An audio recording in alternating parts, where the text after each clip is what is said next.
تعالى في كلامه المجيد. أعوذ بالله من الشيطان الرجيم. بسم الله الرحمن الرحيم.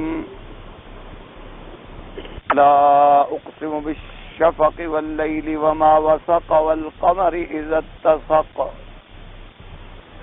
أتركبن طبقا عن طبق فما لهم لا يؤمنون وَإِذَا قُرِئَ عَلَيْهِمُ الْقُرْآنُ لَا يَسْجُدُونَ بَلِ الَّذِينَ كَفَرُوا يُكَذِّبُونَ وَاللَّهُ أَعْلَمُ بِمَا يُوعُونَ فَبَشِّرْهُم بِعَذَابٍ أَلِيمٍ إِلَّا الَّذِينَ آمَنُوا وَعَمِلُوا الصَّالِحَاتِ لَهُمْ أَجْرٌ غَيْرُ مَمْنُونٍ. سورۃ الانشقاق کی ان آیات مبارکہ میں پروردگار عالم نے ارشاد فرمایا فلا اقسم بالشفق واللیل وما وسق والقمر اذا اتسق. جیسے الحمدللہ آپ ابتدائے سورت میں پڑھ چکے ہیں کہ اس سورت مبارک کا بنیادی مضمون جو ہے وہ بھی اس بات معاد اور اس بات آخرت ہے، اور اسی کے بارے میں ابتدائے سورت میں ذکر آیا نفخہ ثانیہ کے وقت کے آسمان پھٹ جائیں گے، اپنے پروردگار کے حکم کو سنیں گے اور تعمیل کریں گے اور زمینیں پھیلا دی جائیں گی. اور پھر انسان کو جھنجھوڑا گیا کہ اے انسان تم ایک عمل کرنے والے ہو اور پھر تم نے اس عمل کو ملنا بھی ہے، یعنی تم ایک عمل میں ایک سعی میں مصروف ہو اور پھر وہی اعمال تمہارے سامنے بھی آئیں گے. اس سے ایک سبق دیا گیا کہ تم اپنے اعمال کو اچھا کرو تاکہ پھر آگے بھی تمہیں اچھے عمل سے سابقہ پڑے. ان آیات مبارکہ کے بعد پھر ذکر آیا تھا کہ قیامت میں دو حصوں میں لوگ بڑھ جائیں گے. ایک لوگ وہ ہوں گے جن کو داہنے ہاتھ میں نامہ عمل ملے گا اور وہ مومنین ہوں گے، اور اللہ تبارک و تعالیٰ کے ہاں ان کا حساب آسان کر دیا جائے گا، یا تو صرف پیشی ہوگی یا پھر اگر اللہ تبارک و تعالیٰ چاہیں گے ان کے ذنوب کے مطابق تو کچھ سزا بھی فرما دیں گے. اور جن کا حساب سال ہو کر کامیاب ہوں گے وہ اپنے اہل کو لوٹیں گے خوش خوش. اور دوسرا گروہ وہ تھا جن کو نامہ عمل بائیں ہاتھ میں ملے گا، یعنی کفار کا گروہ. پھر وہ وہاں پکاریں گے، چیخیں گے، لیکن اس وقت کی پکار اور چیخ ان کو کوئی نفع نہیں پہنچائے گی. اصل وجہ یہ تھی کہ وہ دنیا میں اپنے گھر میں، اپنے اہل میں، اپنے دنیاوی نعمتوں میں کھویا ہوا تھا اور اسی میں مگن تھا کہ اس نے آخرت کی کوئی تیاری نہ کی، اور اسے یہ گمان تھا کہ میں نے پھر نہیں لوٹنا ہے اور اپنے اللہ کے آگے پیش نہیں ہونا ہے.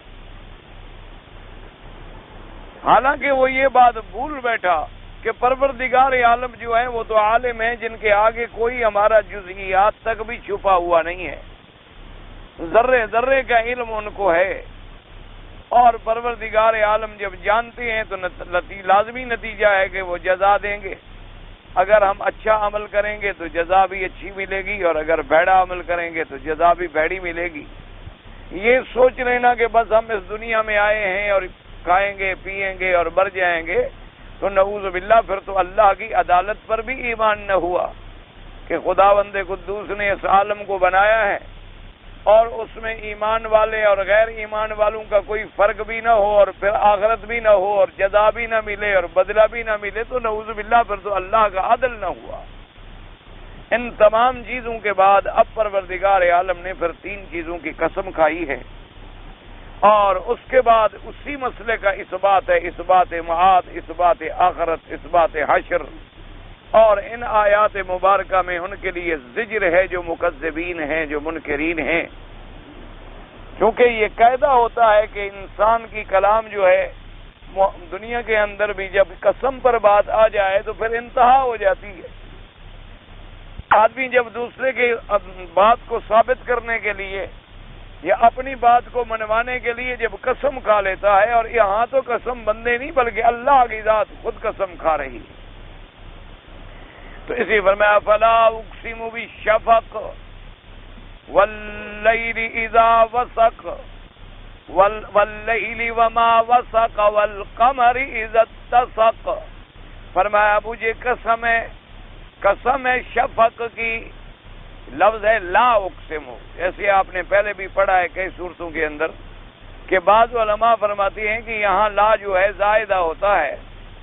اصل میں محاورات عرب میں قاعدہ تھا کہ جب وہ بات کرتے تھے تو پہلے لا کہتے تھے، لا واللہ ہے. اس لیے چونکہ قرآن بھی عربی زبان میں نازل ہوا ہے، ان کے محاورات کے مطابق اللہ نے بھی اپنے کلام میں ارشاد فرمایا کہ لا اقسم مانا میں قسم کھاتا ہوں، یہ نہیں کہ میں قسم نہیں کھاتا. اور بعض علماء نے فرمایا کہ لا یہاں نافع نہیں ہوتا بلکہ ابتدائیہ کا کام دیتا ہے، لا اقسم یعنی میں قسم کھاتا ہوں شفق کی.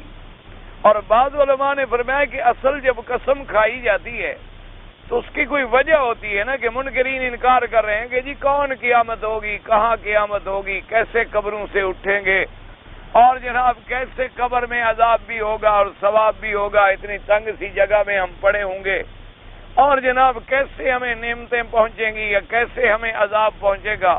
تو ان کی کلام کی نفی کی گئی کہ لا، تم جھوٹے ہو جو تم کہہ رہے ہو، ایسا نہیں ہے. اقسم بالشفق، میں قسم کھاتا ہوں شفق کی. شفق کہتی ہیں سرخی. یہ آپ نے دیکھا ہوگا کہ جب سورج ڈوبنے پر آ جائے تو پھر سرخی ایک ہوتی ہے، اس کو کہتے ہیں شفق. اور اسی طرح ائمہ رحمہم اللہ تعالی علیہم اجمعین فرماتی ہیں کہ بھی جب تک یہ سرخی قائم رہتی ہے سورج ڈوبنے کے بعد تو مغرب کا وقت بھی ہوتا ہے، اور سرخی کے ڈوب جانے کے بعد جب وہ سرخی ختم ہو جائے اور سفیدی شروع ہو جائے تو پھر عشاء کا وقت کی جو ہے وہ ابتدا ہو جاتی ہے. تو یہاں اللہ نے فرمایا کہ مجھے قسم ہے شفق کی. شفق کہتے ہیں اس سرخی کو جو سورج کے ڈوبنے کے وقت میں آدمی کو نظر آتی ہے. ایک قسم تو اللہ نے یہ کھائی اور دوسری قسم کھائی، فرمایا واللیل وما وسق. وسق کا معنی جمع ہونا. فرمایا مجھے قسم ہے رات کی تاریکی کی اور جو چیزیں اس میں جمع ہوتی ہیں. اللہ تبارک و تعالی نے فرمایا کہ مجھے رات کی قسم ہے اور جو چیزیں رات میں جمع ہوتی ہیں. کیا معنی کہ تمام دنیا کی چیزوں کا اللہ نے ایک نظام بنا دیا ہے کہ جب صبح ہوگی تو پرندے بھی اڑنا شروع کریں گے اور جانور بھی نکلیں گے اور بندے بھی نکلیں گے اور اپنے اپنے کام میں پھیل جائیں گے، اور جب رات کی تاریکی ہوتی ہے تو پھر ہر چیز واپس لوٹتی ہے اور اپنے اپنے گھروں میں آ کے جمع ہوتی ہے آرام کے لیے. تو گویا رات کی تاریکی جو ہے وہ ایک جمع کرنے والی ہے کہ منتشر چیزوں کو اس نے اپنے اندر جمع کر لیا ہے. تو اس لیے فرمایا مجھے قسم ہے رات کی اور ان چیزوں کی جو اس میں جمع ہوتی ہیں. تو اس میں تمام کائنات کا ذرہ ذرہ آ گیا. اور بعض علماء نے فرمایا کہ اس سے مراد ہے کہ جو چیزیں جمع یعنی جن چیزوں پہ رات کی تاریکی چھا جاتی ہے. تو معنی یہ ہوا کہ پھر تو دنیا کی ہر چیز اس کے اندر آ گئی، چاہے نباتات ہوں، چاہے جمادات ہوں، چاہے حیوانات ہوں، چاہے انسان ہوں، چاہے جنات ہوں. جو چیزیں بھی ہیں رات کی تاریکی تو سب کو ڈھانپنے والی ہے. اس لیے اللہ نے دوسری قسم کھائی واللیل وما وسق. اور اسی میں بھی اگر آدمی صرف، اور تیسری قسم اللہ نے فرمائی والقمر اذا اتسق. اور مجھے قسم ہے چاند کی جب پورا ہو جائے. کیا معنی؟ پہلے جو ہوتا ہے ہلال ہوتا ہے، پھر آہستہ آہستہ بڑھتے بڑھتے بڑھتے پھر بدر کامل بن جاتا ہے. یعنی 14ویں کا چاند جب ہوتا ہے تو مکمل ہو جاتا ہے. کیونکہ چاند جو ہے یہ سورج سے نور مستفاد کرتا ہے. اصل نور جو ہے وہ سورج کا ہوتا ہے. چاند گویا کہ ایک ظرف ہے، ایک کرہ ہے جس کو سورج کے کرے سے نور ڈالا جاتا ہے. اور یہ جتنا جتنا اس کے مقابل ہوتا ہے اتنی ہی اللہ تبارک و تعالیٰ کی قدرت سے اس کا نور آتا ہے. یعنی پہلے تھوڑا سا آپ دیکھیں گے کہ بالکل ایک معمولی سی باریک سی لکیر کھینچی ہوئی ہے، اور پھر جو رات گزرتی جائے گی تو چاند بھرتا جائے گا کہ حتیٰ کہ 14ویں کی رات میں آ کے وہ بدر کامل بن جاتا ہے. اللہ تبارک و تعالیٰ نے قرآن مقدس میں اب دیکھیں کہ ان تین چیزوں کی قسم کھائی. ایک شفق کی یعنی سرخی کی جو سورج ڈوبنے کے وقت سرخی پھیلتی ہے، اور دوسری قسم کھائی رات کی اور اس میں جو چیزیں جمع ہوتی ہیں، اور تیسری قسم کھائی اللہ تبارک و تعالیٰ نے چاند کی، اور چاند جب کہ پورا اور مکمل ہوتا. تو اب جناب اسی کا آپ اندازہ فرمائیں کہ ان قسموں کا کتنا مشابہت ہے اس مضمون سے جو آپ پڑھ رہے ہیں، کیونکہ مضمون بھی تو آپ آخرت کا پڑھ رہے ہیں، آخرت کا پڑھ رہے ہیں. تو اس لیے اب آپ دیکھیں کہ جب سرخی ہوتی ہے، کیا معنی اب سورج ڈوبنے کا آخری وقت آ گیا، تو انسان کی موت بھی جب قریب آ گئی اور آخری وقت آ گیا تو آگے پھر رات کی تاریکی آئے گی، تو بندے کے لیے بھی آگے قبر کی تاریکی اور قبر کی منزل آ جائے گی. اور اسی طریقے سے پھر اللہ تبارک و تعالی نے اس کے بعد پھر چاند جب پورا ہو جاتا ہے کہ پھر اللہ تبارک و تعالی جب قبروں سے پوری دنیا کو اکٹھا کر کے کھڑا کر دیں گے اور قیامت کا اصل دن جو ہے وہ روشن ہو جائے گا، تو گویا کہ وہ نور اور وہ روشنی جو ہے کامل اور مکمل ہو گئی. تو اسی طرح اللہ تبارک و تعالی نے ایک ارشاد یہ بھی ارشاد فرمایا کہ میرے بندے تم سورج پہ غور کرو کہ تیرے سامنے طلوع بھی ہوتا ہے غروب بھی ہوتا ہے.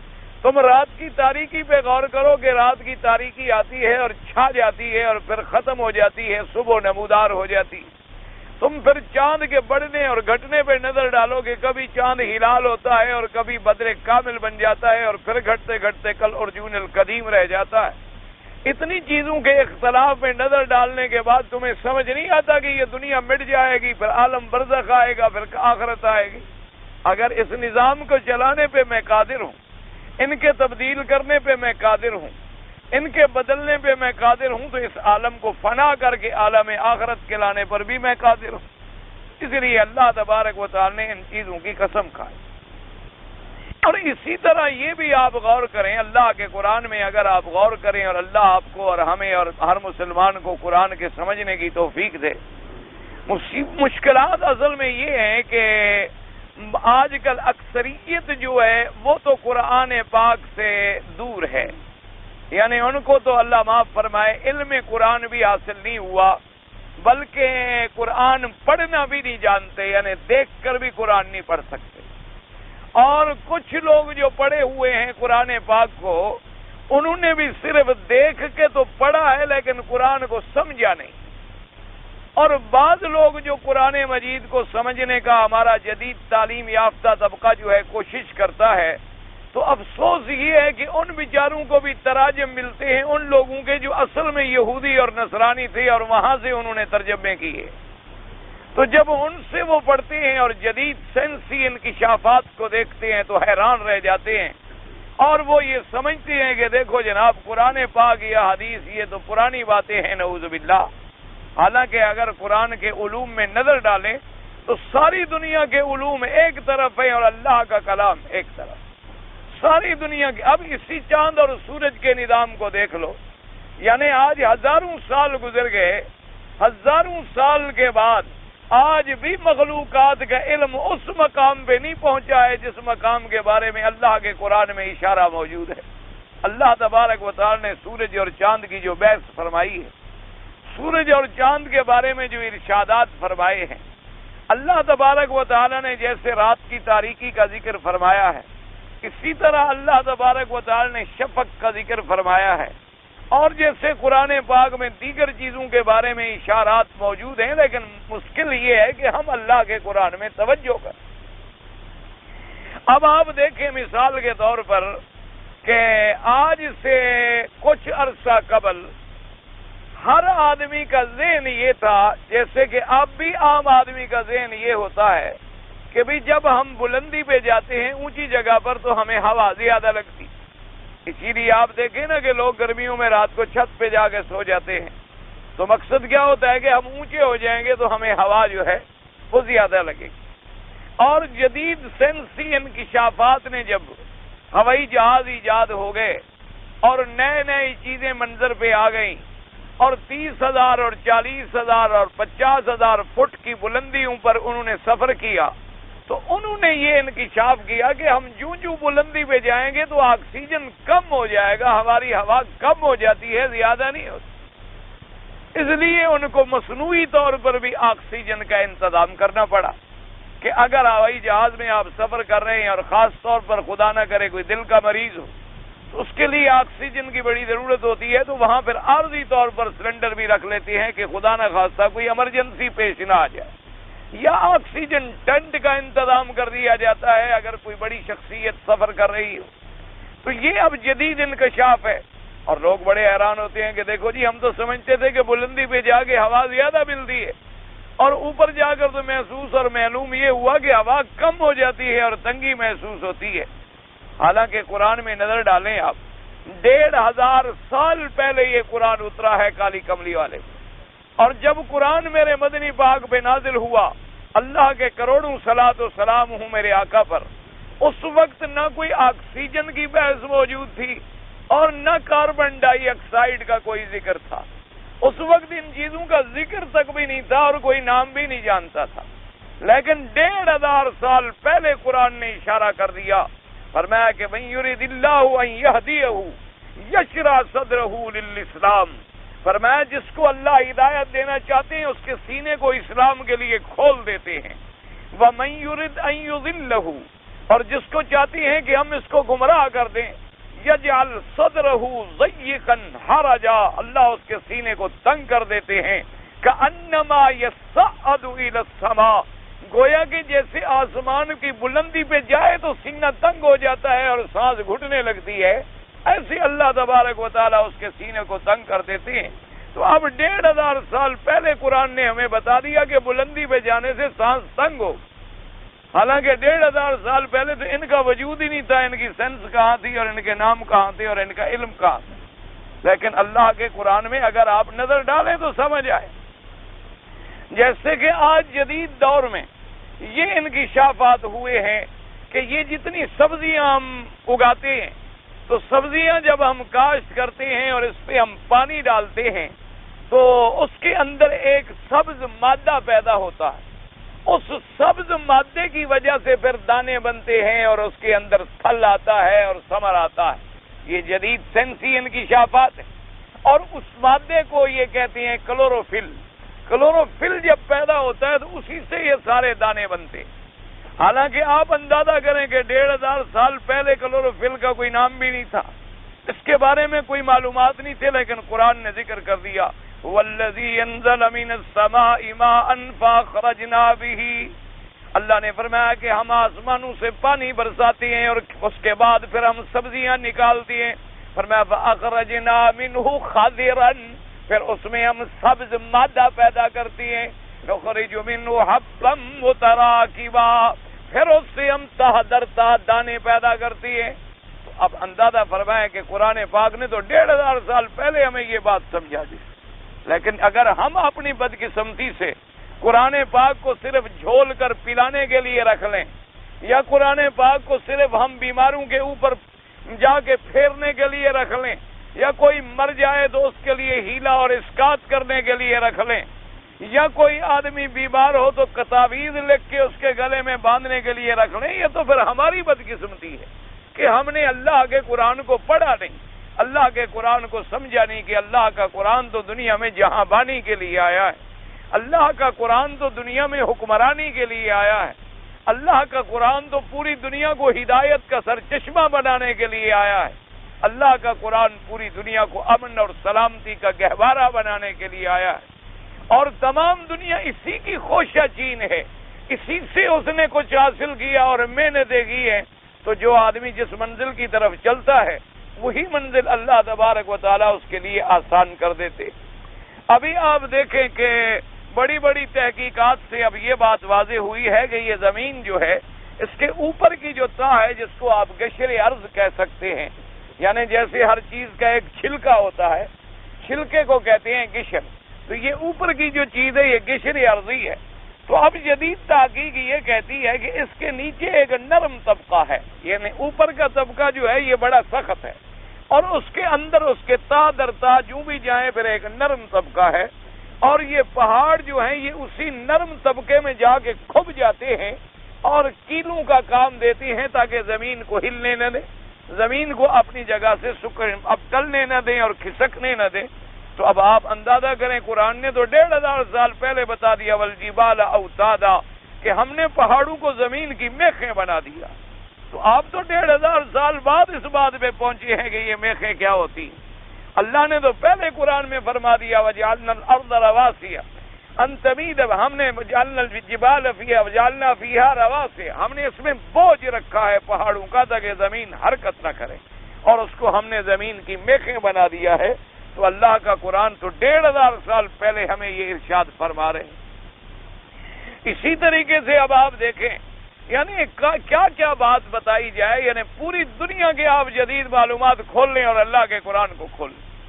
اب جدید تحقیق آپ کی کیا کہتی ہے کہ زمین جو ہے ایک کرہ ہے، یہ سورج کے ساتھ گھومتا گھومتا علیحدہ ہو گیا، اور ابتدا میں یہ زمین اتنی ہی گرم تھی جتنی سورج گرم ہے، یعنی جتنی درجہ حرارت سورج کا تھا اتنی درجہ حرارت جو ہے وہ زمین کا تھا، اور جو وقت گزرتا گیا اور زمین ٹھنڈی ہوتی گئی تو انہوں نے کہا کہ زمین سکڑتی گئی، کیونکہ جب چیز گرم ہوتی ہے تو اس کا پھیلاؤ ہوتا ہے، اور جب ٹھنڈی ہوگی تو سکڑے گی، تو انہوں نے کہا کہ یہ زمین آہستہ آہستہ سکڑ رہی ہے، اور جو ٹھنڈی ہوتی چلی جائے گی یہ سکڑتی چلی جائے گی، جس کو آج جو کہتے ہیں ہماری تحقیق نے یہ ثابت کیا ہے کہ زمین گھٹ رہی ہے۔ تو آپ قرآن میں نظر ڈالیں کہ قرآن 1500 سال پہلے ہمیں بتایا اولم یروا انا نأتی الارض ننقص من اطرافها، اللہ نے فرمایا کیا بدبختی ہے، زمین پہ نظر نہیں ڈالتے کہ ہم زمین کو سکیڑ اور گھٹا رہے ہیں، ہم زمین کو گھٹاتے چلے جا رہے ہیں، زمین اطراف سے گھٹ رہی ہے۔ اور اسی کو پھر قرآن پاک نے کھولا جو ابھی آپ نے پڑھا ہے پچھلی صورت میں، فرمایا وَإِذِ الْأَرْضُ مُدَّتْ، پھر زمین کو کھینچا جائے گا، یعنی جب سکڑ کے یہ ہو جائے گی تو پھر اس زمین کو کھینچیں گے، مد اللہ کا مد العظیم، زمین کو پھیلا دیا جائے گا۔ تو آپ اگر قرآن میں نظر ڈالیں تو اللہ کے اس کلام کے اندر کون سی ایسی چیز ہے جس پہ میرے مالک نے روشنی نہیں ڈالی؟ لیکن اصل بات یہ ہے کہ خدا ہمیں قرآن پڑھنے کی توفیق دے اور قرآن پاک سمجھنے کی توفیق دے۔ اب ایک آدمی پڑھے جی ٹھیک ہے، اللہ نے فرمایا مجھے سرخی کی قسم ہے، مجھے رات کی قسم ہے، مجھے چاند کی قسم ہے، اور پڑھ کے چلا جائے قرآن، تو اس کا علاج تو کوئی نہیں۔ اگر آپ ایک رات کے نظام پہ غور کریں کہ اگر یہ رات نہ ہوتی اور ہر آدمی اپنے سونے کے لیے اوقات کا انتظام کرتا تو کتنی پرابلم ہوتی، کتنی پریشانیاں ہوتی ہیں، ایک سو رہا ہے، ایک اٹھ رہا ہے، ایک جاگ رہا ہے، ایک جا رہا ہے، ایک آ رہا ہے، یعنی ایک گھر کا نظام الٹ پلٹ ہو جاتا۔ اب آپ دیکھیں کہ ایک گھر میں 4 آدمی رہتے ہوں، اگر کسی کی ڈے ڈیوٹی ہے، کسی کی نائٹ ڈیوٹی ہے، تو پورے گھر میں عجیب انتظام ہوتا ہے، ایک سو رہا ہے، ایک نکل رہا ہے، ایک جاگ رہا ہے، ایک اٹھ رہا ہے، ایک بیٹھ رہا ہے۔ اللہ نے رات کا ایک ایسا نظام بنا دیا کہ رات آئے گی اور خود بخود انسان تو انسان، چرند پرند جانور، ہر چیز نیند اور آرام کے لیے خود بخود لوٹے، رات ان کے آرام کے لیے بنا دی ہے۔ اللہ تبارک و تعالیٰ نے پھر رات کی تاریکی ایسی بنائی کہ اگر روشنی ہی روشنی رہتی تو نیند کہاں آتی۔ آپ دیکھتے ہیں کہ دن میں بھی اگر آپ نے سونا ہو تو آپ دروازے بند کرتے ہیں، کھڑکیاں بند کرتے ہیں، آگے پردے ڈالتے ہیں، بجلیاں بند کرتے ہیں کہ بھی ذرا سکون آ جائے، رات ہو جائے، اندھیرا بن جائے تاکہ میں نیند کر سکوں۔ اللہ نے فرمایا وَجَعَلْنَا اللَّيْلَ لِبَاسًا، ہم نے رات کو تمہارے لیے گویا ایک لباس بنا دیا ہے، جیسے لباس تمہیں چھپا لیتا ہے، تیرے عیب چھپا لیتا ہے، اسی طرح رات بھی تجھے چھپا لیتی ہے، رات کی تاریکی بھی تمہیں اپنے اندر جو ہے وہ ڈھانپ لیتی ہے۔ صرف ایک رات کے انتظام پہ غور کر لو تو اللہ کی قدرتوں پر ایمان لانا جو ہے کوئی مشکل نہیں ہو جاتا۔ اور اسی طرح صرف شفق پہ آپ اندازہ کر لیں کہ یہ جو سرخی پیدا ہوتی ہے، کیا کوئی دنیا کا انسان اپنی قوتوں سے، اپنے پیسے سے، اپنی دولت سے ایسی سرخی پیدا کر سکتا ہے؟ کیا کوئی دنیا کا انسان اپنی قوتوں سے پھولوں میں اتنی رنگ بھر سکتا ہے، سبزیوں میں اتنی رنگ بھر سکتا ہے، درختوں میں اتنی رنگ بھر سکتا ہے، پرندوں میں اتنی رنگ بھر سکتا ہے، یہ اڑتی ہوئی تتلیوں میں اتنی رنگ بھر سکتا ہے؟ تصور سے بالا تر ہے، آپ سوچ نہیں سکتے ہیں۔ اور یہ سب چیزیں دیکھنے کے بعد پھر بھی انسان اگر اپنے خدا کو نہ مانے، اپنے اللہ پر یقین نہ لے آئے، اس کی قدرتوں پر ایمان نہ لے آئے تو کتنی بڑی بدقسمتی۔ اس لیے اللہ تبارک و تعالی انسانوں کو بار بار جگاتے ہیں، بار بار جھنجھوڑتے ہیں، اور قسمیں کھا کھا کے بتلاتے ہیں کہ مجھے رات کی قسم ہے، مجھے رات میں جمع ہونے والی چیزوں کی قسم ہے، مجھے اس چاند کی قسم ہے جسے تم دیکھتے ہو، دیکھو عزت تسا کا جب وہ پورا ہو جاتا ہے پھر اس کے دیکھنے میں کوئی شبہ اور کوئی شک نہیں رہ جاتا ہے۔ نتیجہ کیا؟ یہ تو قسم تھی، اور یہ قاعدہ ہے جہاں قسم ہوگا تو آگے جواب قسم ہوگا کہ اگر قسم کس چیز کے لیے کھائی جا رہی ہے۔ اور یہ مسئلہ بھی آپ نے الحمدللہ پڑھا ہوا ہے اور سنا ہوا ہے کہ کوئی آدمی اگر انسان قسم کھانا چاہے تو اللہ کے نام کے سوا، اللہ کے اسماء کے سوا، اللہ کی ذات کے سوا کسی چیز کی قسم کھانا جو ہے وہ ناجائز ہے۔ بلکہ حضور پاک نے فرمایا، میرے آقا نے فرمایا، سرکار مدینہ کا ارشاد ہے کہ جو بندہ اللہ کے نام کے سوا کسی کی قسم کھائے وہ کافر ہو جاتا ہے۔ فرمایا من حلف بغیر اسم اللہ، جو اللہ کے نام کے سوا کسی چیز کی قسم کھائے فقد کفر، تحقیق وہ کافر ہو گیا۔ اور ایک روایت میں ہے اشرکا، اس نے اللہ کی ذات کے ساتھ شرک کیا۔ اس کی وجہ علماء نے لکھی ہے کہ قسم جب آدمی کھاتا ہے تو کسی عظمت والی چیز جس کا دل میں عظمت ہو، احترام ہو، اس کی قسم کھائے۔ کوئی گلاس کی قسم کھاتا ہے؟ کوئی کبھی آپ نے جوتے کی قسم کھائی ہے؟ کیوں کہ اس کی کوئی دل میں عظمت تھوڑی ہے۔ جتنی عظمت بڑی ہوگی تو آدمی قسم بھی اس چیز کی کھاتا۔ اور پھر دوسری وجہ یہ ہے کہ اس چیز کی قسم کھاتا ہے جس کے بارے میں اسے نفع اور نقصان کا یقین ہوتا ہے کہ اگر میں نے قسم غلط کھائی تو مجھے نقصان ہوگا، اور اگر میں نے ٹھیک قسم کھائی تو ٹھیک ہے، مجھے فائدہ ہوگا اور میں صحیح رہوں گا۔ اگر میں نے جھوٹی قسم کھا لی تو میرے گھر میں آگ لگ جائے گی، میرے بچے مر جائیں گے، میرے اوپر کوئی مصیبت آ جائے گی، میں امتحان میں پڑ جاؤں گا۔ تو جب اللہ کے سوا وہ کسی غیر کی قسم کھا رہا ہے، چاہے فرشتوں کی قسم کھائے، انبیاء کی قسم کھائے، اولیاء کی قسم کھائے، یا چاہے زندوں کی قسم کھائے، یا چاہے مردوں کی قسم کھائے، تو اس کا مطلب ہے کہ جتنی عظمت اللہ کی دل میں تھی اتنی عظمت اس نے دوسرے کی ثابت کی۔ نفع نقصان کا مالک اللہ تھا تو اس نے نفع نقصان غیروں سے سمجھا۔ اس لیے حضور نے فرمایا کہ جب بندہ اللہ کے سوا کسی کی قسم کھاتا ہے تو وہ کافر ہو جاتا ہے۔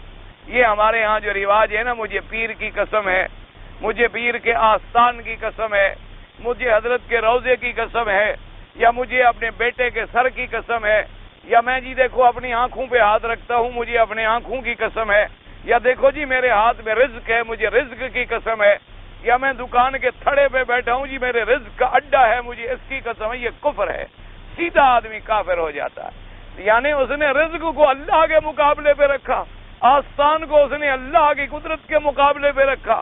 اس لیے اگر کبھی قسم کھائے تو صرف اللہ کی کھا سکتا ہے، اللہ کے سوا کسی چیز کی قسم نہیں کھا سکتا۔ اس لیے آپ دیکھیں سارے احادیث مبارک پہ نظر ڈالیں کہ میرے آقا نے بھی کبھی قسم کھائی تو کیا کھائی؟ فرمایا والذی نفس محمد بیدہ، مجھے قسم ہے اس ذات پاک کی جس کے قبضہ قدرت میں محمد عربی کی جان ہے، اللہ کی قسم کھائی۔ اسی طرح دیکھیں کہ صحابی ہیں، ان کو تیر لگتا ہے، موت کے قریب پہنچے ہیں، کہتے ہیں فزت ورب الکعبہ، فرمایا مجھے قسم ہے رب کعبہ کی، کعبہ کی نہیں، رب کعبہ کی قسم ہے، مجھے رب کعبہ کی قسم ہے کہ الحمدللہ میں کامیاب ہو گیا، میں شہادت کی منزلوں کو پا گیا۔ اسی طریقے سے حدیث میں آئے گا واللہ باللہ تاللہ، یعنی اللہ کی قسم، اللہ کے ماں سوا کسی چیز کی قسم کھانا جو ہے وہ کفر اور شرک تک پہنچ جاتی ہے۔ اور آج بدقسمتی یہ ہے، اللہ معاف فرمائے، یعنی ہم مسلمان جہالت کی آخر حدوں میں پہنچ گئے ہیں۔ اگر کسی کو کہو کہ بھی اللہ کی قسم اٹھاؤ 10 دفعہ کھا لے، اگر اس کو کہو بھی تم پیر کی مزار پہ ہاتھ رکھ کے قسم کہو، کہے گا نہیں، سوال پیدا ہے، یہاں میں نہیں قسم کھا۔ اس کو کہو بھی مسجد میں چلو، کہے گا چلو، وضو کی بھی ضرورت نہیں ہے۔ کہو بھی حضرت کی مزار پہ چلو، قبر پہ کھڑے ہو کے قسم کھاؤ، نہیں جی حضرت کی کہانی تو ایسی لگے گی میں بچوں گا ہی نہیں۔ یعنی حضرت سے ڈر ہے، خدا کی قسم سے کوئی ڈر نہیں، اللہ تبارک و تعالیٰ کی مسجد کا اور اللہ کے گھر کا کوئی ڈر نہیں ہے۔ اس لیے یہ سب سے بڑا کفر اور شرک ہے۔ اگر آپ اس سے کہیں کہ جناب قرآن پر ہاتھ رکھو، کہ لے آؤ جی میں رکھتا ہوں، کہو کہ بچے کے سر پہ ہاتھ رکھو، نہیں جی میرا بچہ مر جائے میں جھوٹی قسم کھاؤں، یعنی نعوذ باللہ اس کو دل میں بچے کی عظمت جو ہے اللہ اور اللہ کے کلام سے بھی زیادہ ہو گئی۔ اسی کو کفر اور شرک کہا ہے میرے آقا محمد مصطفیٰ نے صلی اللہ علیہ وآلہ آلہ و اصحابہ وسلم تسلیما کثیرا کثیرا۔ اللہ تبارک و تعالی آپ کو اور مجھے بھی اتباع سنت کی توفیق عطا فرمائے۔ اور بعض لوگ بیچارے پھر ڈھونڈتے رہتے ہیں کتابوں میں کہ جی ایک دفعہ حضرت ابی بکر نے کہا تھا وہ ابھی، تو وہ محاورات عرب ہیں، جب بات کرتے تھے تو اس سے مراد قسم نہیں ہے، اس سے مراد قسم نہیں ہے۔ اور بعض محدثین نے فرمایا یہ اس وقت کی باتیں ہیں کہ جب تک اسلام میں یہ حکم نہیں آیا تھا۔ جب حکم آ گیا اللہ کے پاک پیغمبر نے فرما دیا کہ لا تحلفوا بآبائکم، اپنے باپ دادے کی قسم نہ کھایا کرو، اگر کبھی قسم کھانی ہے تو پھر اللہ کی کھاؤ۔ پہلے تو آدمی کوشش کرے کہ قسم نہ کھائے، بلا وجہ کیا ضرورت ہے قسم کھانے کی۔ اور اگر کبھی مجبوری آ جائے یا شریعت میں معاملہ ایسا آ جائے، یا جیسے اسلام کا معاملہ ہے البینۃ علی المدعی والیمین علی من انکر، کہ اگر آپ ایک مدعی ہیں دعوے کے تو آپ کے ذمے ہے کہ آپ ثبوت لے آئیں، اگر آپ کے پاس ثبوت نہیں ہے تو پھر مدعا علیہ کی آپ حلف پہ اعتبار کریں، یا تو آپ گواہ لے آئیں۔ اگر آپ گواہ نہیں دے سکتے تو اب قاضی مدعا علیہ کو یہ کہے گا کہ بھائی وہ ثبوت پیش نہیں کر سکتا، لیکن کیا تم قسم کھاتے ہو؟ اگر وہ قسم کھائے تو پھر اس کو اعتبار کرنا ہوگا۔ لیکن ایک بات، یہ سارا مسئلہ مخلوق کے لیے ہے۔ اللہ تبارک و تعالی جس چیز کی قسم کھائیں اللہ کے لیے کوئی پوچھ یا سوال نہیں ہوتا۔ لا یسأل عما یفعل، کہ آپ نے ایسا کیوں کیا خدا سے کون پوچھے؟ اور پھر شرک کا ڈر ہے تو بندوں میں ہے، وہ تو خالق ہے، وہ تو خود وحدہ لا شریک ہے، وہاں تو اس مسئلے کا جیسے فرمایا والنجم اذا ہوا، اور کہیں فرمایا لا اقسم بیوم القیامت ولا اقسم بالنفس اللوامہ، اور کہیں فرمایا والتین والزیتون وطور سینین وہذا البلد الامین، اور کہیں فرمایا لا اقسم بہذا البلد وانت حل بہذا البلد ووالد وما ولد۔ اللہ پاک نے کئی چیزوں کی قسم کھائی ہے، تو اس لیے اللہ جس چیز کی قسم کھائے وہ تو مالک ہے، وہ تو خالق ہے۔ یفعل ما یشاء ویحکم ما یرید، وہ جو چاہیں فرمائیں اور جو چاہیں جو ارادہ فرمائیں حکم فرمائیں۔ اللہ تبارک و تعالی نے جیسے یہاں تین چیزوں کی قسم کھائی، فرمایا فلا اقسم بالشفق واللیل وما وسق والقمر اذا اتسق۔ اب جواب لَتَرْكَبُنَّ طَبَقًا عَنْ طَبَقٍ، طبق مانا دیکھیں یہ مثلا ایک منزل ہے، یہ طبق ہے، پھر دوسری منزل ہے وہ بھی ایک طبق ہے، جیسے ایک آسمان، دوسرا آسمان، تیسرا آسمان، چوتھا آسمان، پانچواں آسمان، جو کہتے ہیں نا طبقات، یہ طبقات ہیں۔ زمین سات ہیں، وہ بھی طبقات ہیں۔ اچھا، اسی طرح ایک حال سے دوسرے حال میں آ جانا، اس کو بھی طبق کہتے ہیں۔ اللہ نے فرمایا لَتَرْكَبُنَّ طَبَقًا عَنْ طَبَقٍ، تم چڑھو گے طبق اور طبق، یعنی کیا تم منتقل ہوگے ایک حال سے دوسرے حال کی طرف۔ کیا مانا؟ پروردگار عالم نے ارشاد فرمایا لَتَرْكَبُنَّ طَبَقًا عَنْ طَبَقٍ، فرمایا کہ غور کرو کہ پہلے تم کیا تھے؟ باپ کی پشت کے اندر، باپ کی پشت کے اندر ایک پانی، اور ماں کے سینے کے اندر ایک پانی کا قطرہ تھے، پھر ہم نے تمہیں وہاں سے منتقل کیا، منتقل ہونے کے بعد کہاں آئے؟ ماں کے رحم کے اندر آئے، پھر کیا بنے؟ نطفہ، نطفے کے بعد کیا بنے؟ علقہ، علقہ کے بعد کیا بنے؟ مضغہ، پھر اللہ نے تیری ہڈیوں پہ گوشت چڑھایا، پھر اللہ نے تمہیں کامل انسان بنا کے نفخ روح فرمایا، پھر اللہ تبارک و تعالیٰ تمہیں ماں کے پیٹ سے عالم دنیا میں لے آئے۔ اب عالم دنیا میں آنے کے بعد تو گھسٹتا ہے، پھر اللہ نے تمہیں تھوڑا تھوڑا چلنے کا سکھلایا، اب جناب تم سبھی بن گئے، غلام بن گئے، ولد بن گئے، شاب بن گئے، جوانی میں آ گئے۔ اب جوانی میں آنے کے بعد تیری خواہشات بدلتی چلی گئیں، پھر اس کے بعد ایک دور آیا، پھر بڑھاپا آنا شروع ہوا، پھر تم کمزور ہوتے گئے حتیٰ کہ موت پہ آ گئے۔ اب مرنے کے بعد پھر تم منتقل ہوئے کہ تمہیں غسل دے کے کفن پہنا کے پھر عالم برزخ قبر میں دفن کیا گیا، پھر قبر کے بعد ایک وقت آئے گا پھر تمہیں اٹھایا جائے۔ لَتَرْكَبُنَّ طَبَقًا عَنْ طَبَقٍ، ایک حال سے دوسرے حال کی طرف تم منتقل ہوتے چلے جا رہے ہو۔ اور اللہ نے فرمایا یہ پچھلے حال تو سارے مانتے ہو، صرف قبر والا نہیں مانتے ہو۔ جب ماں کے پیٹ میں تھے پھر بھی کوئی انکار نہیں کرتا کہ ماں کے پیٹ میں بچہ نہیں ہوتا، مانتا ہے۔ اچھا، ماں کے پیٹ میں جب بچہ ہوتا ہے تو کیا ماں کے پیٹ میں کوئی سوراخ ہوتے ہیں باہر سے اس کو ہوا پہنچانے کے لیے؟ اس لیے لوگ کہتے ہیں نا جی قبر میں اللہ آرام کیسے پہنچے گا؟ تمہیں ماں کے پیٹ میں ہوا کیسے پہنچا دی؟ تمہیں ماں کے پیٹ کے اندر اللہ نے زندہ رکھا، آکسیجن بھی پہنچتا رہا، تیرے پھیپھڑے بھی کام نہیں کرتے تھے، تیری ماں کے پھیپھڑوں سے کام لیا جاتا رہا، تیرے دل میں اللہ نے ایک سوراخ رکھ دیا اور اسی سے سارا نظام چلتا رہا، اور اللہ تبارک و تعالیٰ نے اس گندے خون کو تیری غذا میں بدل دیا، تیری غذا بنا دیا کہ وہ اندر تیرے لیے غذا کی نلکیاں لگ گئی اور تو غذا بھی کھاتا رہا۔ اور پھر جب تو پیٹ میں تھا سر اوپر ہے اور ٹانگیں نیچے ہیں، جب پیدا ہونے کے لیے آئے تو فوراً کلٹی کھائی، سر پہلے آ گیا اور ٹانگیں بعد میں نکلی۔ یہ سارے انتظام کرنے والا خدا تمہیں قبر میں نہیں عذاب اور ثواب دے سکتا؟ اللہ نے فرمایا ذرا غور تو کرو تم کتنے اطوار و ادوار سے گزرے ہو۔ فرمایا لَتَرْكَبُنَّ طَبَقًا عَن طَبَقٍ، اور فرمایا جب میں تمہیں اندر غذائیں پہنچا رہے تھا تو تیری ماں کو بھی پتہ نہیں، تیرے باپ کو بھی پتہ نہیں کہ اندر میرا بچے کو کتنی غذا ملی ہے، کتنی خوراک ملی ہے۔ تو جب پیٹ میں پالنے والی کو بھی پتہ نہیں تو قبر والی بات کا بھی مجھے پتہ ہے، تجھے پتہ نہیں، وہاں بھی تمہیں سمجھ نہیں آ سکتی ہے بات۔ اس لیے فرمایا لَتَرْكَبُنَّ طَبَقًا عَن طَبَقٍ، فرمایا عالم ارواح سے ہم نے تمہیں عالم دنیا میں منتقل کر دیا، عالم دنیا سے پھر عالم برزخ میں منتقل کر دیا، عالم برزخ سے پھر تمہیں عالم آخرت میں منتقل کریں گے۔ جیسے پہلے سرخی آئی پھر رات آ گئی، پھر رات میں ساری چیزیں چھپ گئیں، پھر چاند چڑھ آیا، چاند مکمل ہو گیا، پھر ڈھل گیا، پھر سورج نکل آیا۔ فرمایا جیسے اس کے ادوار بدلے تیرے اتوار بدلے، اسی طرح میں اس عالم اور اس نظام کو بھی بدل ڈالوں گا، میرے آگے کون سی مشکل ہے؟ اس لیے فرمایا لَتَرْكَبُنَّ طَبَقًا عَن طَبَقٍ۔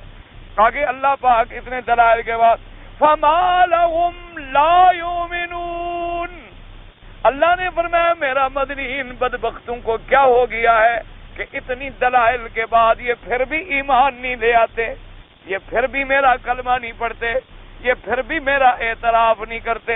اتنے کھلے دلائل کے بعد بھی یہ بندہ خدا کو نہ مانے، اتنے کھلے دلائل کے بعد بندہ قیامت کو نہ مانے، اتنے کھلے دلائل کے بعد بندہ اپنے اللہ کے کلام پر اعتماد نہ کرے تو اس سے پر بڑا جاہل کون ہو سکتا ہے؟ فرمایا فَمَا لَهُمْ لَا يُؤْمِنُونَ وَإِذَا قُرِئَ عَلَيْهِمُ الْقُرْآنُ لَا يَسْجُدُونَ، اور جب ان پہ پڑھا جاتا ہے قرآن یہ سجدہ نہیں کرتے۔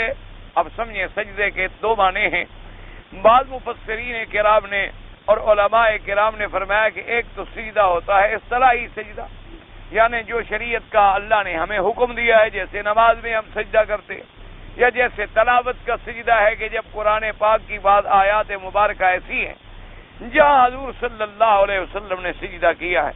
اور ایک معنی ہوتا ہے سجدے کا لغوی سجدہ، کیا معنی؟ یعنی اللہ کے آگے جھکتے کیوں نہیں؟ معنی ہوتا ہے اللہ کے آگے جھک جانا کہ جی فلاں آدمی تو ہر وقت اللہ کے آگے سجدے میں پڑا ہے، یعنی اللہ کے آگے جھک گیا ہے۔ یہ معنی نہیں ہوتا کہ وہ 24 گھنٹے سجدے میں ہی ہے، رکوع بھی کرے گا، قیام بھی کرے گا، سجدہ بھی کرے گا، گھر بھی جائے گا۔ تو ایک سجدے کا معنی لغوی ہوتا ہے اور ایک سجدے کا معنی اصطلاحی ہوتا ہے۔ اس لیے بعض علماء تو فرماتے ہیں کہ یہاں لفظ ہے قرآن کا، کہ جب قرآن پڑھا جاتا ہے تو یہ سجدہ نہیں کرتے۔ انہوں نے کہا یہاں مراد یہ ہے کہ اللہ کی اطاعت نہیں کرتے۔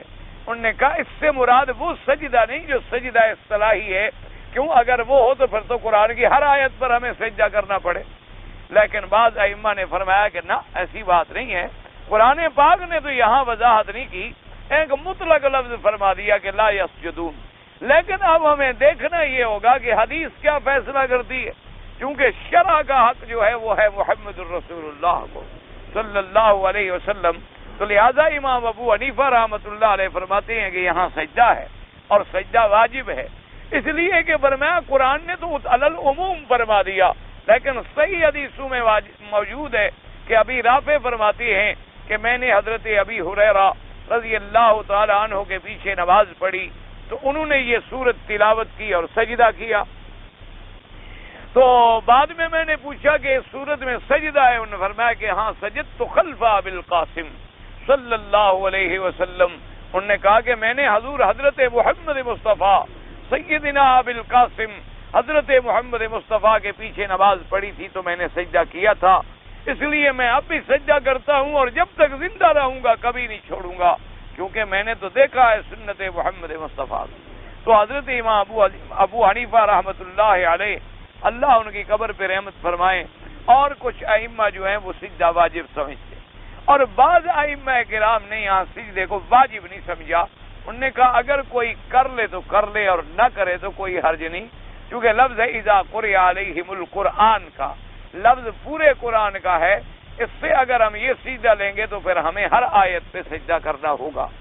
لیکن اکثر مفسرین فرماتی ہیں کہ جیسے قرآن کا اطلاق سارے قرآن پر ہے، اسی طرح قرآن کا اطلاق ایک سورت پر بھی ہے، اسی طرح قرآن کا اطلاق اس آیت پر بھی ہے جو آیت ہم تلاوت کر رہے ہیں.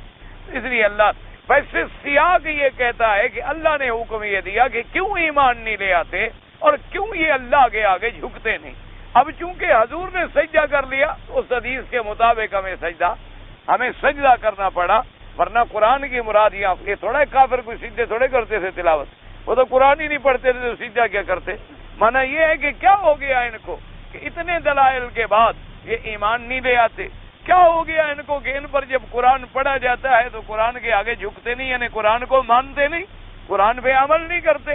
تو سیاق اور سباق کا تقاضا تو وہ ہے، لیکن عمل رسول اللہ صلی اللہ علیہ وعلا آلہ واصحابہ وسلم تسلیما کثیرا کثیرا. اللہ کے کروڑوں صلاۃ و سلام ہوں میرے آقا پر. حضور صلی اللہ علیہ وسلم کا عمل چونکہ مل گیا تو اس لیے ائمہ کرام نے اور اکثر احناف نے اسی پر کہا کہ نہ اس آیت پہ سجدہ ہوگا.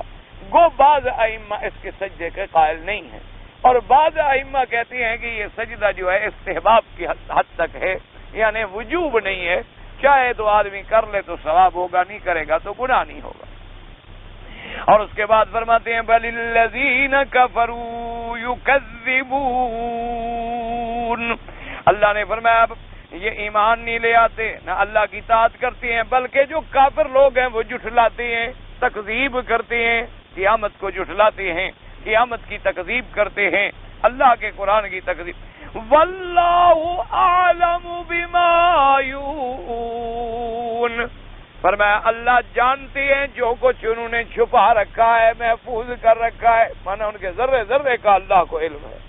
جو وہ جھوٹ بولتے ہیں، جو وہ تکذیب کرتے ہیں، جو اعمال کرتے ہیں، جو ان کے افعال ہیں، اعمال ہیں، اقوال ہیں، فرمایا اللہ سب جانتا ہے. تو جب جانتا ہے نتیجہ کا فبشرہم بعذاب علیم. اللہ نے فرمایا میرا مدنی صلی اللہ علیہ وسلم ان کافروں کو، ان مکذبین کو آپ بشارت دیں. حالانکہ یاد رکھو بشارت ہوتی ہے خوشی کے معاملے میں، خوشی کا معاملہ ہو نا تو بشارت کا معاملہ ہوتا ہے. وہ آپ کو بشارت ہو گئی. آپ جیسے کہ قرآن کہتا ہے کہ جب یوسف علیہ السلام کنویں میں موجود تھے تو پانی بھرنے کے لیے ایک آدمی آیا، وہ قافلے والوں نے بھیجا کہ پانی لے آؤ. اس نے آگے جب ڈول ڈالا تو دیکھا تو نیچے تو یوسف علیہ السلام. تو وہ تو حیران ہو گیا. قالوا بشرا ھذا غلام. تو اس نے کہا بشارت ہو قافلے والے تمہیں خوشی ہو، پانی تو پانی، مجھے تو موتی مل گیا ہے. ہم تو پانی لینے کے رہے تھے اور اتنا اچھا خوبصورت غلام ہمیں ملا ہے کہ دنیا کا کوئی حسن مقابلہ ہی نہیں کرتا. تو وہاں بھی لفظ بشرا ہے. اسی طرح قرآن پاک میں جہاں جہاں دیکھیں گے تو وہاں لفظ بشارت کا استعمال جو ہے وہ خوشی کے لیے ہوتا، لیکن یہاں آیا بشارت کا لفظ عذاب کے ساتھ، کیونکہ اللہ تبارک و تعالی نے بھی کافروں سے ان کا معاملہ فرمایا کہ جیسے تم اللہ کے نبی کی جھٹلاتے ہو تو آؤ پھر ہم تمہیں بشارت سناتے ہیں. حالانکہ بشارت تو عذاب کی بشارت تو ان کے لیے مقصد ہے، یہ اور بڑی سزا ہے. فبشرہم بعذاب علیم. صرف عذاب نہیں فرمایا عذاب دردناک، بعذاب علیم. اللہ تبارک و تعالی اس کے بعد آخری الا الذین آمنوا وعملوا الصالحات لهم اجر غیر ممنون. فرمایا مگر وہ لوگ جو ایمان لائے اور عمل کیا اچھے. یاد رکھو جہاں جہاں قرآن میں ایمان کا لفظ آیا ہے تو آگے عمل کا لفظ بھی موجود ہے. ان الذین آمنوا وعملوا الصالحات، ان الذین آمنوا وعملوا الصالحات، الا الذین آمنوا وعملوا الصالحات. اس لیے جو لوگ یہ سمجھتے ہیں کہ بس ہم کلمہ پڑھتے ہیں مسلمان ہیں جی، لا الہ الا اللہ محمد جی مسلمان ہیں جی، نماز اگر جی نماز تو اگر میرا باپ بھی نہیں پڑھتا تھا تو ویسے ہمارا مسلمان ہے، ابا ہمارا بڑا پکا مسلمان تھا، نماز نہیں، نماز تو حضرت نے خیر کبھی نہیں پڑھی تھی، ویسے تھا بڑا پکا مسلمان. یہ پتہ نہیں کون سا اسلام، یہ اسلام ہمیں آج تک سمجھ نہیں آیا. بھئی روزہ رکھتا کہ نہیں جی، خیر روزہ تو خیر کبھی نہیں رکھا، حضرت کو ذرا سگریٹ کی عادت تھی، سگریٹ پیتے تھے اس لیے روزہ تو نہیں رکھ سکتے تھے، لیکن تھے بڑے پکے مسلم، بڑا درد دل والا مسلم. پتہ نہیں کیسا درد دل تھا، ہمیں تو آج تک یہ مسئلہ سمجھ نہیں آیا. اچھا بھی آپ نے حضرت نے کبھی حج بھی پڑھا؟ انہوں نے کہا نہیں جی خیر حج کا تو موقع ملا نہیں ان کو، کیونکہ زیادہ یورپ شورپ رہا کرتے تھے، ان کو کاروبار سے فرصت ہی نہیں ملی، مصروف رہتے تھے بڑے، لیکن آدمی بڑے خدا والے تھے. مطلب کیسا خدا والے؟ ہمیں آج تک یہ مسئلہ نہیں سمجھ آیا دنیا سے. نماز پڑھتا کہ نہیں، روزہ رکھتا تھا کہ جی نہیں، حج پڑھا تھا کہ جی موقع ہی نہیں ملا. اچھا بھی زکوٰۃ کبھی ادا کی؟ اس نے کہا جی زکوٰۃ ادا تو نہیں کی، البتہ سود لیتے تھے بینک سے، لیکن تھا بڑا خدا والا. ہاں ماشاءاللہ. جب مر گیا نا حضرت، ہم نے تیسرے دن 40 دیگیں پکائی کل پر. ہاں اتنا بڑا آدمی تھا، اتنا بڑے مرتبے والا آدمی تھا. 7 جمعراتیں کرتے رہے، مولویوں کو بلا کے حلوے کھلاتے رہے اور وہ بھی کھاتے رہے حرام. انا للہ و انا الیہ راجعون. اور ساری زندگی جس نے نماز نہیں پڑھی ہے، تیری 40 دیگیں چھڑوا لیں گی تو پھر تو بات ختم ہو گئی. اللہ کی جنت کے سودے ہوں گے پیسوں کے ساتھ، یعنی خدا کی جنت بک رہی ہے، وہاں لاٹری لگی ہوئی ہے کہ جس کی لاٹری نکل آئی. یاد رکھو ایمان صرف کلمے پڑھنے کا نام نہیں ہوتا، ایمان دل میں بھی ہو، زبان پہ بھی ہو، اور پورے ارکان اور جوارے گواہی دے ایمان کی. ارے اندر اگر ایک انفیکشن ہو جاتا ہے تو تمہیں بخار آ جاتا. جب بخار ہو نا، ڈاکٹر کہے گا جی ضرور کوئی انفیکشن. حضرت یہ ہو نہیں سکتا، آخر آپ کو بخار کیوں ہو رہا ہے؟ لازمی بات ہے کہ انفیکشن ہے جی. گلا چیک کرو جی، بلڈ چیک کرو جی، CSR چیک کرو جی، پیشاب چیک کرو جی، کہیں نہ کہیں جی انفیکشن ضرور ہے، ورنہ بخار کیوں آیا؟ اللہ فرماتا ہے پاگل تمہیں بخار ایک انفیکشن ہو تو اس کا اثر تیرے بدن پہ نکلتا ہے، اور میرے ایمان کا اثر تیرے بدن پہ نہیں آیا ہے تو مسلمان. عجیب بات ہے، عجیب تو مسلمان ہے کہ نہ تیرے ہاتھوں نے گواہی دی، نہ تیرے سر نے گواہی دی، نہ تیرے بدن نے گواہی دی، نہ تو نے کبھی اطاعت کی. اس لیے ایمان صرف تمنا آرزو کا نام نہیں، ایمان صرف کہہ دینے کا نام نہیں. فرمایا آمنوا وعملوا الصالحات، ایمان کا لائیں اور اعمال کریں اچھے.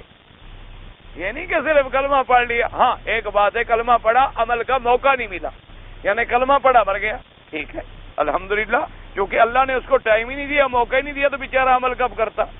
جیسے کہ بعد صحابہ رضوان اللہ علیہم اجمعین فرماتے ہیں کہ ایک آدمی آیا حضور سے کہنے لگا کہ یا رسول اللہ میرا دل کرتا ہے کہ میں آپ کے لیے جنگ میں لڑوں. آپ نے فرمایا تم ہو کون؟ اس نے کہا جی میں کافر ہوں. آپ نے فرمایا مجھے تمہاری امداد کی کوئی ضرورت نہیں. وہ پھر آ گیا، آخر اس نے کہا حضور میرا دل بڑا کرتا ہے، ہوں میں کافر ہوں، میں مشرک، لیکن لڑوں گا تو آپ کے لیے نا، آپ کے دشمنوں سے لڑوں گا. آپ نے فرمایا ایک طریقہ ہے کلمہ پڑھ لو. اس نے کہا اچھا کھجوریں کھا رہا تھا، پھینک دی لا الہ الا اللہ محمد رسول اللہ، تلوار لی اور جہاد میں گیا، شہید ہو گیا. حضور نے فرمایا بھائی عمل قلیلا واجر کثیر. دیکھو تھوڑا سا کام کیا لیکن کتنا بڑا مرتبہ لے گیا شہادت کا. کام تو تھوڑا سا، اس کو موقع ہی اتنی ملا، اس نے اپنی زندگی داؤ پہ لگا دی، اللہ کے لیے قربان کر دی. اس لیے یاد رکھیں ایمان کا معنی یہ ہے کہ تیرے دل میں بھی تصدیق ہو، تیرے زبان پر بھی اقرار ہو. کیا معنی؟ ایک آدمی دل میں کہتا ہے اسلام بڑا اچھا مذہب ہے، قرآن بڑی اچھی کتاب ہے، اسلام کے بھائی اصول بڑے اچھے ہیں، لیکن کلمہ نہیں پڑھا تو پھر بھی مسلمان نہیں ہو. ایک آدمی زبان سے کہہ رہا ہے کہ لا الہ الا اللہ، لیکن دل میں دل میں تصدیق نہیں ہے، صرف زبان پہ ہے، اندر نہیں ہے، تو پھر بھی مسلمان. اذا جاءك المنافقون قالوا نشهد انك لرسول الله والله يعلم انك لرسوله والله يشهد ان المنافقين لكاذبون. حضور کے پاس جب منافق آتے وہ کہتے آپ اللہ کے رسول ہیں. اللہ نے فرمایا میرا بدنی آپ تو سچے رسول ہیں، لیکن یہ جھوٹے ہیں جو ظاہری کلمہ پڑھے، اندر ان کے ایمان شیمان کوئی نہیں، یہ خالی ہیں، منافق ہیں، اس کا بھی ایمان کوئی نہیں. ایک آدمی ہے کہ جب زبان سے بھی کہتا ہے، دل میں بھی تصدیق کرتا ہے، لیکن عمل گواہی نہیں دے رہے، اس لیے وہ بھی ایمان نہیں. اس لیے کہ ایمان دل میں بھی تصدیق ہو، زبان پر بھی کلمہ ہو، اور اللہ نے جو بدن دیا ہے وہ اس کی تصدیق کرے کہ نماز کا وقت آئے نماز میں جھکا ہے، روزے کا وقت آئے روزے پہ لگا ہے، حج کا وقت آئے حج پہ لگا ہے، حلال پہ استعمال کرے، اپنی قوتوں کو حرام پہ استعمال نہ کرے. اس لیے پورے قرآن میں آپ نظر ڈالیں، جہاں جہاں ایمان کا لفظ آئے گا آگے عمل کا ذکر ضرور آئے گا. اس لیے یہاں بھی فرمایا کہ کافر جو ہیں وہ تو تکذیب کرتے ہیں، ان کے لیے تو عذاب دردناک ہے، مگر وہ لوگ الا الذین آمنوا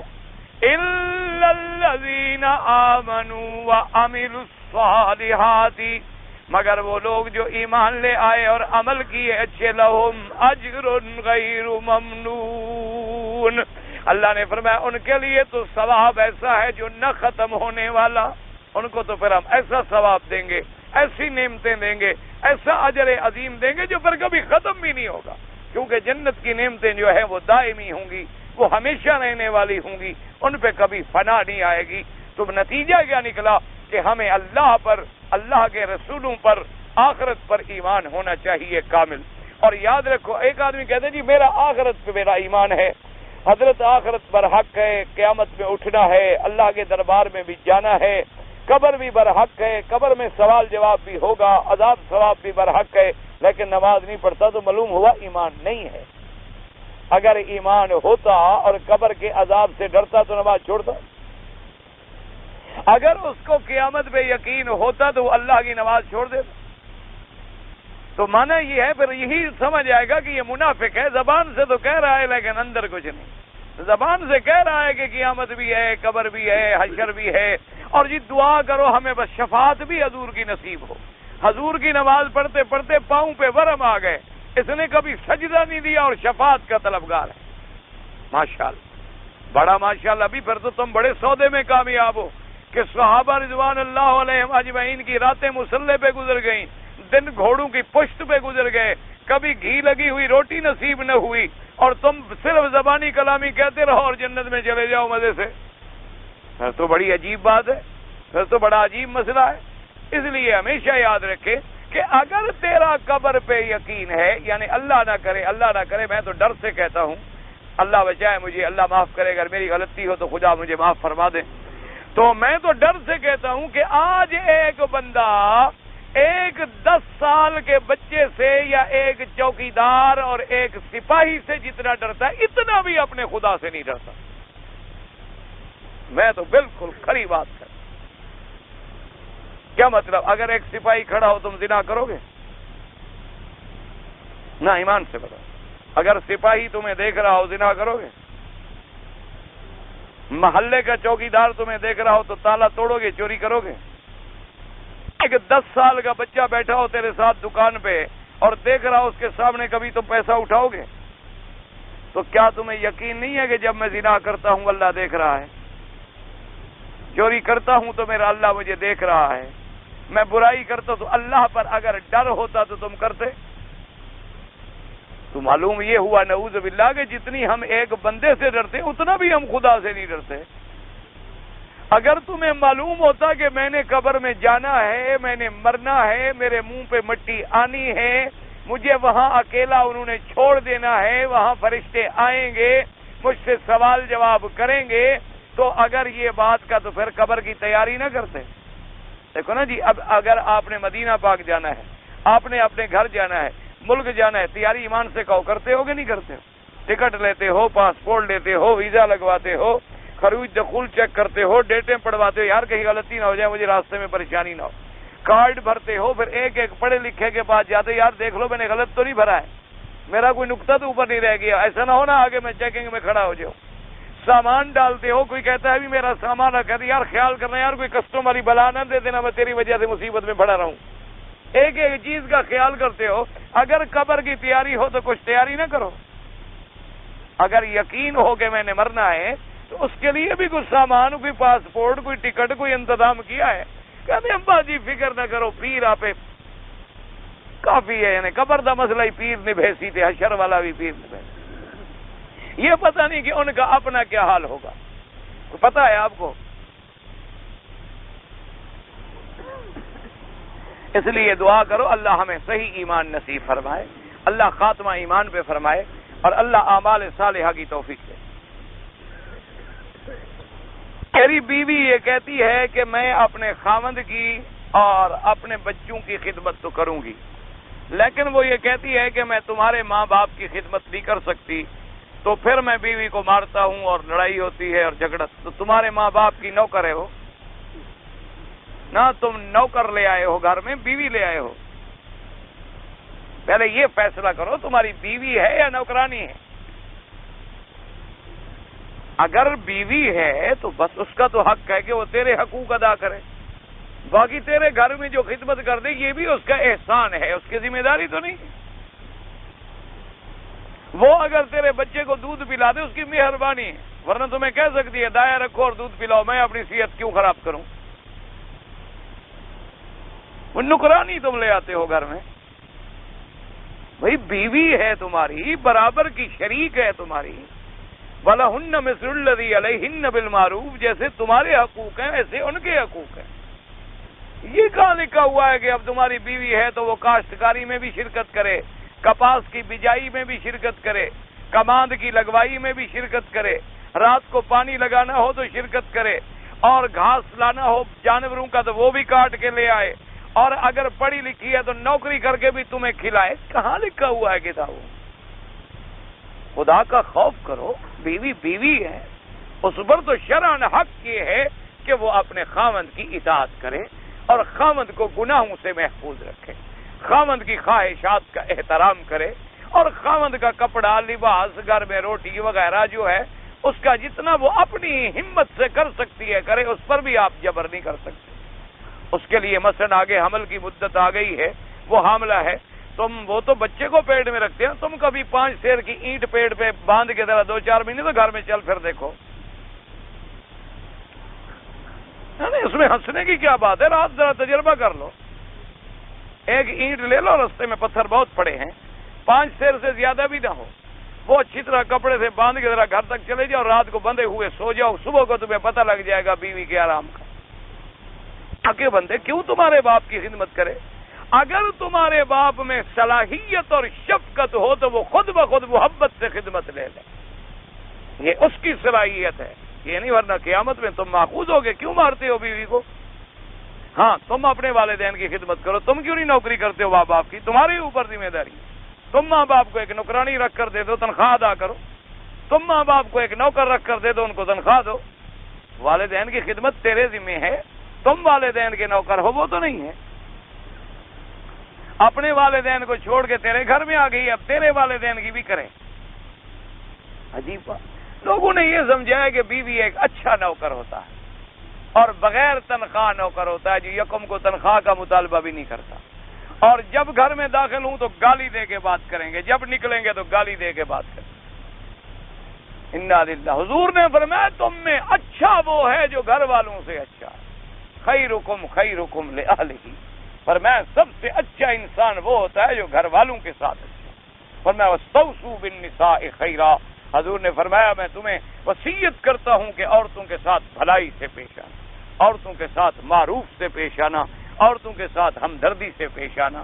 اور فرمایا کہ اتنا سختی نہ کرنا, یہ ٹیڑھی پسلی سے پیدا ہوئی چیز ہے, یہ ٹوٹ جائے. اور اتنی غفلت بھی نہ کرنا کہ آزاد ہو جائے.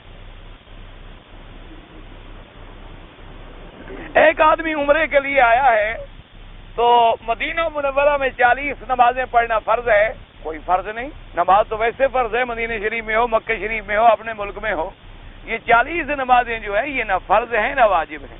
صرف ایک حدیث مبارک میں آتا ہے کہ اگر کوئی 40 نمازیں جماعت کے ساتھ پڑھ لے اللہ اس کو نفاق کی بیماری سے برات عطا فرمائیں گے. تو ایک فضیلت ہے. اللہ چاہے تو تمہیں 40,000 نماز مدینے کی نصیب فرما دے، وہ تو محبت ہے. لیکن یہ عقیدہ رکھنا کہ اگر میں 40 نمازیں نہیں پڑھوں گا تو میری زیارت بھی نہیں ہوئی نا. آپ نے ایک نماز پڑھی، آ گئے، نماز کا وقت نہیں تھا ویسے ہی آ گئے، پھر بھی کافی ہے. آپ کے شاگرد جن کو ہم پرچی دیتے ہیں وہ آپ تک نہیں پہنچاتے، مجھ تک تو کچھ بھی نہیں پہنچاتے شاگرد. پرچی تو تمہاری معمولی سی بات ہے. وہ بابا شاگرد تھوڑے ہیں، آج کل شاگرد ہے، استاد ہوتا ہے شاگرد. تو تم اس کو نہ دیا کرو، مجھے دے دیا کرو آتے جاتے راستے میں. تمہارے ساتھ شاگرد کی کوئی بنتی نہیں ہوگی. جس کی چونکہ شاگرد سے بنتی ہو پرچی بھی اسی کے آگے آتی ہے. پیروں اور مولویوں کے جو خلیفے ہوتے ہیں نا، یہ بڑی بلاش ہے ہوتے ہیں، ان سے خیال رکھا کرو.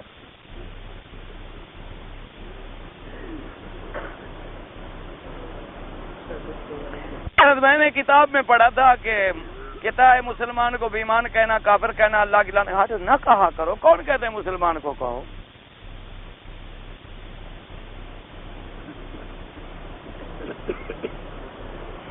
ایک آدمی کو میں نے نماز کا کہا تو وہ کہتا ہے کہ بس اللہ غفور الرحیم ہے. تو اسی غفور الرحیم کا حکم ہے کہ نماز پڑھو. تو جس کو غفور الرحیم کا حیا نہ ہو تو پھر وہ قہار بھی ہے، جبار بھی. وسیلے سے دعا مانگے نہیں، سیدھی اللہ سے دعا مانگے. اب دیکھو نا قرآن میں جتنی دعائیں ہیں کہیں وسیلے کا لفظ ہے. ربنا آتنا فی الدنیا حسنۃ، ربنا ظلمنا انفسنا، ربنا لا تؤاخذنا ان نسینا، ربنا اننا سمعنا، ربنا اغفر لنا ذنوبنا وکفر عنا سیئاتنا.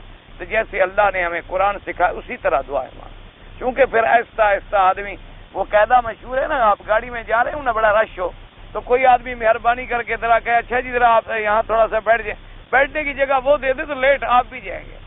تو اس لیے جب وسیلے تک بات پہنچے تو اگلا کام آپ بھی کر لیں گے کہ وسیلہ جائز ہے تو پھر قبر والا دے سکتا ہے، پھر قبر سے مانگنا ڈائریکٹ آپ بھی شروع ہو جائیں. اس لیے دعا بھی وہی مانگیں جو قرآن نے ہمیں سکھائی ہے کہ سیدھا اپنے اللہ سے مانگیں. یوسف علیہ السلام کی شادی مبارکہ بیوی زلیخا سے ہوئی تھی کہ نہیں ہوئی تھی، بہرحال میں شادی میں شریک نہیں تھا. زلیخا کا نام میں نے بھی نہیں پڑھا. کئی کہتے ہیں راحیل ہے، کئی کہتے ہیں زلیخا ہے، اللہ جانتا ہے. ہزاروں سال پہلے کی بات ہے، مجھے اپنی دادی کا نام نہیں آتا تھا، یوسف کی بیوی کا نام کہاں سے آیا. بہرحال ابن کثیر نے ایک روایت میں نقل کیا ہے کہ حضرت کی شادی ہوئی ہے. اللہ اعلم، پرانی روایات کی باتیں ہیں، خدا جانتا ہے کتنی حقیقت. بعض کتابوں میں یہ بات آئی ہے کہ حضرت یوسف علیہ السلام کی شادی ہوئی، اللہ نے پھر بی بی زلیخا کو جوان کر دیا، پھر بی بی زلیخا کے بطن سے ایک لڑکی پیدا ہوئی، پھر وہ لڑکی جو ہے حضرت ایوب پیغمبر کی بیوی بنی. یہ ساری روایتیں آتی ہیں، لیکن پرانی کتابوں کی روایتیں ہیں، اس میں کیا پتا ہے کتنی صحیح ہیں اور کتنی غلط ہیں. تم اپنی شادی کا فکر کرو، یوسف علیہ السلام کا کوئی فکر نہ کرو. تم اپنی شادی کا فکر کرو. بھی تمہاری شادی ہوئی ہے تو ٹھیک ہوئی ہے. کیا تم نے بیوی کی حق المہر ادا کر دی ہے؟ کیا تم اپنی بیوی کے حقوق ادا کرتے ہو؟